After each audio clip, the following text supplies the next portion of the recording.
to another episode of War Hero to Superhero, helping military veterans and first responders transform their lives from the bedroom to the boardroom. I'm one of your hosts, Daniel Faust. Sorry for being late and tardy, but you have to go balance out energy when you're in the living room and being intentional. So today we're talking about being intentional in the living room. Intentions are all about this month, and today's specific topic is bridging the gap. If you read my basic comments, it's like we go over and get to know our kids, and then our kids go over and start weaning away mentally, emotionally, socially, spiritually. We kind of accept that as a norm, right? I think that's stupid that we accept that as a norm. We also expect kids to be defiant, and we expect kids to just go over and to run around and just be young and dumb. We even got told that when we were a generation. I think we need to go over and be intentional and to change it, and we need to bridge the gap. And I have gone over and seen hormones go over and change, emotions go over and change our kids, but we have an opportunity as moms and dads, military, veteran, first responders, to go over and to do things a bit differently, to do things more intentional. Because when we're at work, we're intentional what we do. We get the mission done. But the funny thing is that sometimes when we come home, we're not as intentional and we don't go over and bridge the gap. If we're at work and we have to work with somebody, we bridge the gap. We go to classes, we go to mediation, we go to all these other things. But when it comes to home, not so much. So let me tell you a story. So I've been a dad now for 12 or 13 years right now. I'm going to say 13 because my son's 13, right? So, and the thing is that dadhood was easy when he was young, you know? And then around 8, it started to get a little awkward, because, he's dealing with life, he's dealing with his issues and everything else. When he turned about 12 or 13, puberty kicked in. This is just recently, and the gap is kind of there. And it's not something we intentionally do go over and happen, but it just goes over and happens. But recently, I've been wrestling with it, and how do I go make this intentional? And not just go over and have me to have a better relationship, but about you guys and have a better relationship. Why not take the struggles and the problems that we're having here with our living room operation and share what we're learning and what we're trying out? We haven't tried it all, so these 5 learning tips is something to go over and to experiment with, because with War Hero Superhero, we want you to thrive from the bedroom to the boardroom. So we go over and take these things and experiment ourselves first, and then you guys can then have a safe place to then go over and to talk about it and to go over and to grow with it and to go over and to experiment with it. Because the great thing is with humanity is that 2 things. One, we can have a ton of time, but sometimes we don't have a ton of time. So we never know. People die every single day. My father had COVID, and then I thought he was going to die, but he came out of the hospital. But what if he went over and died? So the same thing we have to think about each and every day. My wife has medical issues, I have medical issues, but the biggest thing is that the relationships that are intentional in the living room, outside of the ones that you need to be having with your spouse in the bedroom, are the 2 most important relationships you're going to have: your spouse and your kids. So let's go over and talk about what we're learning to go over and do, and maybe you can go over and apply to go over and do too, so you have intentional relationships, that you have fruitful relationships, and that 2021 is to go over and to thrive instead of just survive. No more surviving. We're not going to allow COVID to go dictate the name of what we go over and do. We're going to be aware of things, but we're also going to be aware of what we're doing. So let's go jump in. So number 1 is learn their style. One of the biggest things that goes over and happens is that our kids morph when they turn to teenagers. The emotions come on, it gets mentally harder, it gets emotionally harder, it can get socially harder and spiritually harder and practically harder. If we don't know the baseline of their style, then we're already having at a disadvantage. You ever have, if you have more than 1 kid, you probably relate to this, that 1 kid you can totally get along with and the other kid that you can't. Well, the reason why you can't, because you're not learning their style. You're going towards the natural style of your person. So if you're more outgoing and the other kid's more outgoing, you're going to connect with that said kid. If you're more reserved and the kid's outgoing, you're going to have a gap. It's going to be a small gap. It's easy to adjust. But if you're more task-oriented as a parent and your child's more people-oriented, or vice versa, then you're going to have a huge gap, just like you would have at work. That if you're task oriented and then he or she is people, or you are people oriented and they're very task oriented and they're reserved and they're withdrawn, then you're going to have a harder time with them. And then once the teen years kick in, now you have the mental, emotional, social, spiritual gaps that happen, and boom, there you go. So the first thing you do is to go over and to learn their style. You can go over and use what we go over and teach is the DISC model of human behavior. You can go over and use Myers-Briggs. You can use whatever thing you want to go over and learn. But if you don't understand the baseline of the style, that's when usually the gap gets bigger. I keep seeing this over again and again in relationships is that people go over and communicate, but they don't really communicate. And what happens is that when I communicate my style and he or she communicates their style, and if we're opposite, initially only in dating, typically opposites attract. But what happens in relationships that are in parenting or in boardroom or anything outside of a marital, that you will attack way faster. It could be a passive attack, it could be an active attack, it's still an attack. So learn their style, and since we are the parents, we need to learn it and we need to go over and adapt. The next one is to learn their love language. Dr. Gary Chapman is a great resource to go over and use his books. He has it written for kids, he has it written for military, he has it written if you want to look at it from the civilian first responder world. He has written, I think, about 60, 70 books, but the most popular one was the 5 love languages, and they also have it for young kids, and they have it for teens, and they have it for work, but we're talking about here. So depending on the age of your child, you want to go over and probably grab the love languages for kids or for the love languages for teens, and to go over and to jump in and go over and learn that. If I'm physical touch, which I'm not, and if your words of affirmation, and I keep trying to give you hugs and I keep trying to connect with you this way, and I'm physical touch and your words of affirmation, but I never lift you up, I never say how awesome you are, how much I love you, and have that time to bring those words in written form and also in verbal form, then I'm not showing them love, so then the gap widens. Young kids tend to be resilient. Once they're going through their teens, and I got 1 and I got 3 more to go and the other 3 are girls, then the gap is going to become wider. So learn the love language of yourself and of those kids, no matter what the age they are, and learn to practice this. It's going to be a little weird at first. It's going to be uncomfortable, especially the higher you are in a love language and the higher they are in the opposite love language. So for myself, I'm acts of service and quality time. One of my kids is quality time. The other 2, not so much. And definitely the oldest is big on physical touch, physical touch, physical touch. Maybe acts of service, maybe, and I'm still learning. So we need to go over and to stretch ourselves in there. But always a caveat is this one, is that you want to make sure that the love language that you're giving, you're outpouring this the most in the bedroom too. So everything that you're doing, if you're not doing this in the bedroom and you're not displaying this to your husband or your wife, it's just a facade with the kids, and they're going to see the difference, especially in these teen years. So you want to make sure everything we're talking about, that you are pouring out of the bedroom, and make sure your bedroom ops are going well. And now you're going over and pouring into living room ops.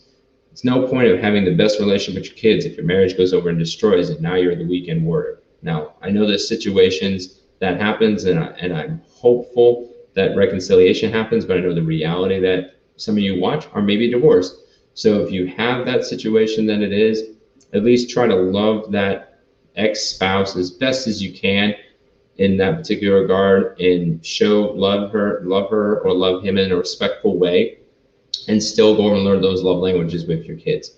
Again, usually the less time you have, the more you have to be proactive with learning this stuff. The funny thing is that we take it for granted when we're married, and we think we have all this time. And if our marriage goes awry and then we walk into those situations, it's even harder. We try to say, hey, if I get more time, or if I make it quality time. Well, if the person's not that love language, it doesn't matter what the quality time is. So learn those love languages. Go grab Dr. Gary Chapman's book about the love languages. Next one, learn to give space. This is my weakness. I'm just telling you, I'm not a space guy. I usually go over, if there's a gap mentally, emotionally, socially, spiritually, I sense it, I feel it, I think it, I observe it, I want to go over. But You have to balance that out and to learn to go and give space, the proper space in that regard, to go over and do that. Some people, depending on their age, depending what they're going through emotionally and everything else, they don't know even how to express what they're feeling, because body language is 55%, tone is 38, and words are 7. So if I gave you a bad tone and I went over and my body language is all like this, you would be confused what's going on.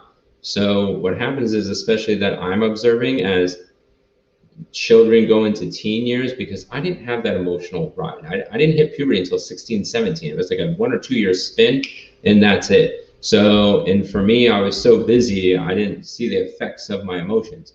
So, in these ages when kids are starting puberty earlier and earlier, and they could last longer and longer, and because of COVID, we have more and more time with them, learn to give space. And I'm not saying all space, because I'm going to go into the next one real quick.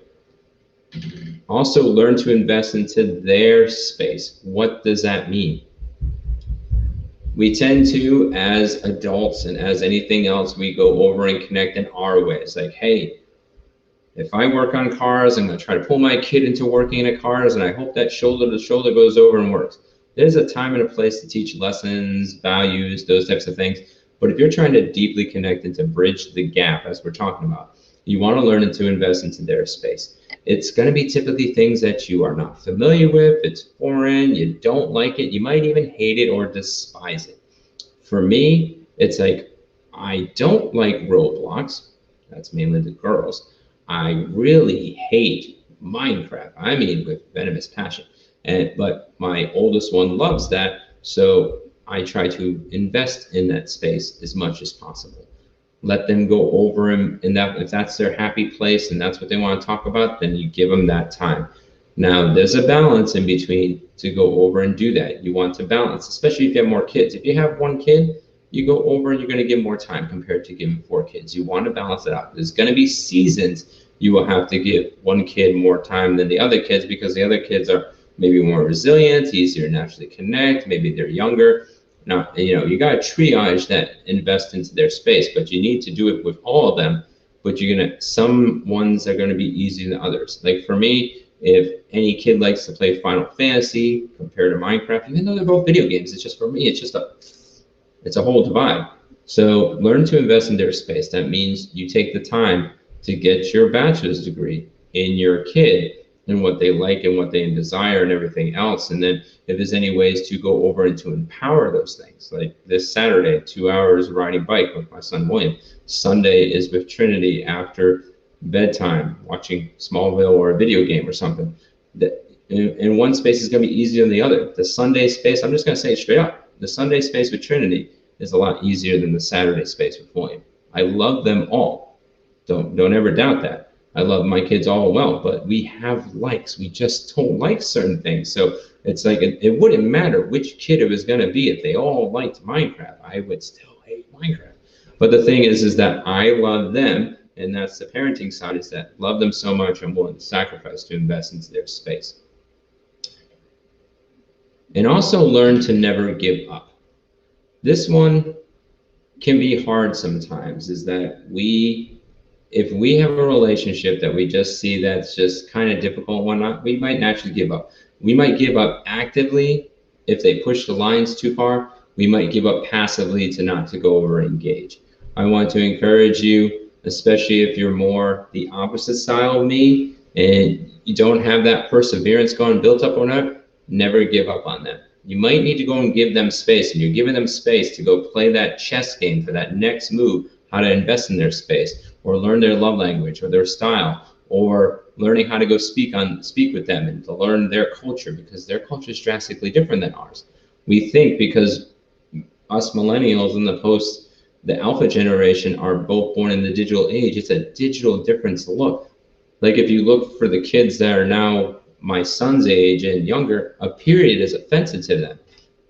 They don't use this often. They don't know how to write cursive. They really don't like talking that much. They're more into typing and playing games and those types of things to go over and to connect. Instead of physical games in proximity, it's more of digital games in proximity. We played games for the game itself, but we never did the interactivity of it. they're getting into VR.